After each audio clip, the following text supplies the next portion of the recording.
The Missorium of Theodosius I is a large ceremonial silver dish preserved in the Real Academia de la Historia in Madrid, Spain. It was probably made in Constantinople for the 10th anniversary in 388 of the reign of the Emperor Theodosius I, the last emperor to rule both the Eastern and Western Empires. It is one of the best surviving examples of late antique imperial imagery and one of the finest examples of late Roman goldsmith work. It is the largest and most elaborate, and the most famous, of the 19 surviving vessels believed to represent largitio, or a ceremonial gift given by the emperor to a civil or military official. Iconography. The dish shows a hieratic image of the emperor framed in an arcade, giving a document contained in a diptych, possibly a letter of appointment, to a much smaller senior official, flanked by his two co-emperors, Valentinian II and his own son Arcadius, and bodyguards who can be identified by the hairstyles, torques and shields as belonging to the German imperial bodyguard. The official receives the document with hands covered by his chlamys. This iconography is related to that known as the Traditio Legis, which was transferred from late antique imperial art to Christian art, eventually developing into the iconic Christ in Majesty. Theodosius is shown far larger than the other figures, as is common in the hieratic late antique style, despite the fact that Valentinian II had been an emperor for longer. The three emperors have halos, which is usual at this period. Although all were Christians, there are no specific Christian elements in the iconography, and the lower zone contains specifically pagan imagery, as some late antique Christian art continued to do. The clothing is early Byzantine dress consistent with other imperial portraits of the period. The two co-emperors have decorated tableons at the knees, or possibly epigonations. These would have been highly decorated with embroidery and probably jewels. The official receiving the document wears clothes decorated with stripes and patches, which would have been a kind of uniform for his office. The three imperial figures have tightly curled hairstyles, and wear diadems of pearls. The cloaks are fastened with large circular jeweled fibulae comparable to that worn by Justinian in the famous mosaic at Ravenna. While the official has a crossbow fibula, the architectural surround has often been compared to a peristyle at Diocletian's palace in Split, Croatia, where the emperor retired after abdicating his powers. This opens from the imperial residence to a courtyard that has been regarded as a setting for ceremonial audiences such as the one shown on the dish, but this interpretation is uncertain. Below the ground line of the imperial scene, there is a scene of putti offering garlands and other objects up to the emperor above, with the two on the pediment above. There are 5 in total, and various significances have been given to this number, as representing years, dioceses of the Eastern Empire, or other things. Their offerings are held in hand cloths. Just as the official uses his clothes to receive his gift, it was not considered respectful to hold bare hands out of the emperor. The putti fly above a reclining figure of Telicitera, the Roman goddess of Mother Earth. Vaguer figures from Roman mythology such as personifications, putti, and winged victories continued to be acceptable in Christian art of the Roman elite, and apparently retained for reasons of what we might call cultural heritage, where representations of specific major deities were not. Tellus is shown in a pose that continues Hellenistic style, rather than the frontal iconic late antique style of the figures in the upper zone.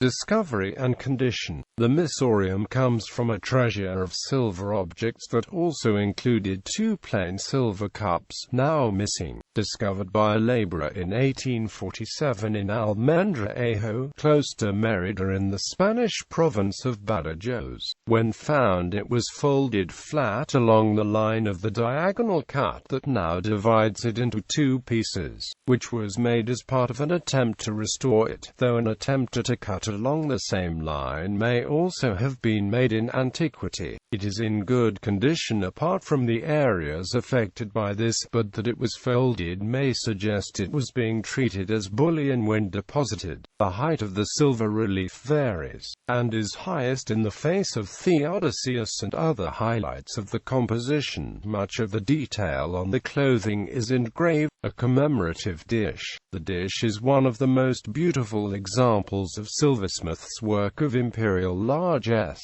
that is to say of the category of luxury articles made for imperial celebrations such as accession to the throne and anniversaries, and given on these occasions by the emperor to high-ranking dignitaries of the empire. They were mainly dishes, plates, cups, and bowls in silver. The recipient may well be the official represented on the dish, and the find spot in Spain, Theodosius's home province, suggests it was one of his Spanish friends or relations. A missorium is a large dish, a shallow bowl that could be used in ceremonial washing of hands and face in both secular and pagan and Christian religious contexts, though this dish is too flat to be very useful for this, and was probably intended mainly to be displayed as a sign of wealth and imperial favor. The term now tends to be avoided by scholars as rather imprecise, but has become traditional in the case of the dish in Madrid. This is made of solid silver and has traces of gilding on the inscriptions. Its size is exceptional compared to other contemporary silver dishes, measuring 74 centimeters in diameter with a thickness which varies between 4 and 8 millimeters. It rests on a ring, 3 centimeters thick with a diameter of 26 centimeters, which was welded to the base. This ring has a Greek inscription specifying the official weight of the object: pi omicron c nu mu epsilon tau I. Pi omicron sigma omicron tau eta sigma lambda iota tau rho nu 50 mu epsilon tau alpha lambda lambda omicron epsilon. The 50 books correspond to an official weight of 16.13 kilograms of silver, whereas the dish actually weighs only 15.35 kilograms. The difference could be because the dish was weighed and marked before being decorated. A piece of the dish is also missing. The decoration, at the same time engraved and with repoussé decoration, would have removed a little metal, although this is unlikely to account for the whole difference. The subject of the decoration is the emperor enthroned with his co-reigning emperors. An inscription along the side of the rim makes it possible to identify him with certainty. DNTHEODOSIVSPERPETIVGOBDMFELICISSIMVMX. That is to say, our Lord Theodosius, Emperor forever, on the most happy occasion of the 10th anniversary. The inscription indicates that the dish was made at the time of the decennalia of an emperor named Theodosius. The presence of two co-regents makes it possible to exclude immediately Theodosius II. He had one co-regent, his uncle Flavius Honorius, at the time of the 10th anniversary of his reign, celebrated in 412. This leaves the decennalia of Theodosius I on January 19, 388. It was celebrated when the emperor was staying at Thessaloniki from September 387 to April 388. Some have concluded that the Missorium was the work of a Thessalonician workshop, but it is more likely that it was ordered from the imperial workshops in Constantinople. Others think that the imperial workshop would have followed the emperor around on his travels. Few examples of this imperial silver have survived, only 19 items, all dating from the 4th century and produced for 6 different emperors, though 10 are for Licinius. In this series, the Missorium of Theodosius I first is distinguished because it is both the latest, although the practice probably continued for a further 2 centuries, and because it carries the most elaborate decoration. The only other well-preserved examples of the kirchplate, preserved at the Hermitage Museum in St. Petersburg, showing Constantius II on horseback, and that of Valentinian I. Valentinian II in Geneva. A fragment from a treasure found at Grossbodungen was probably the closest to the Missorium of Theodosius I in design, but is too damaged to allow an identification or a precise dating. Rather more examples have survived of aristocratic rather than imperial silver, such as the Mildenhall treasure probably dating from a few years earlier, or the Sefso treasure. Jutta Meichner relocates the Missorium of Theodosius to the 5th century AD, to the year 421. She argues that the emperor is Theodosius II, flanked by Honorius to the right and Valentinian III to the left. Meichner constitutes this interpretation by describing the Missorium as a work of distinctive style, quality of execution and workmanship seen in exemplary examples of Western Roman Empire. She argues that features like these are not consistent with the era of Theodosius I.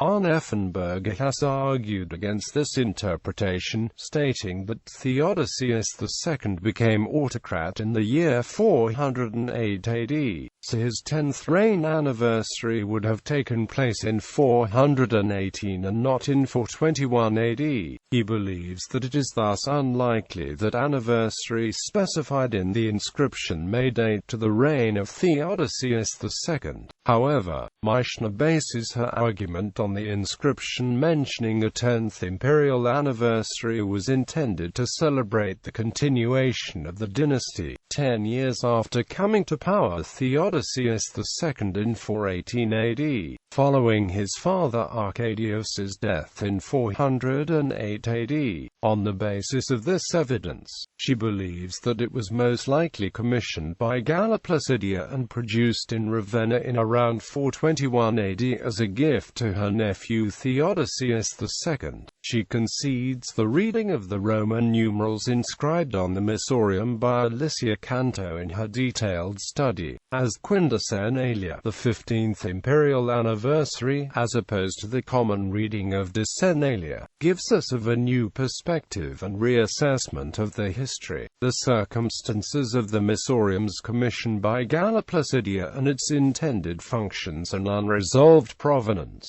Style. The dish is a leading example of the style of the so-called Theodosian Renaissance, along with the base of the obelisk of Theodosius in Istanbul and the fragments surviving of his triumphal column there. This is the first stylistic phase that can be clearly linked with the new capital of Constantinople, and according to Ernst Kitzinger, one senses that some strong artistic personalities who set the tone and aesthetic standards were active at the center of political power, stamping the monuments of this period with an unmistakable imprint. Despite limitations in terms of anatomical correctness and a soft, rubbery quality in the nude bodies, the style has an element of studied classicism, as well as an insistence on clear, continuous and simplified outline, on neatness and regularity in the figure of terra telis, so that classicist form is oddly paired with linear abstract order, the latter more prominent in the upper zone, to lend an air of authority and timelessness and absolute stability to the imperial figures that was not required below.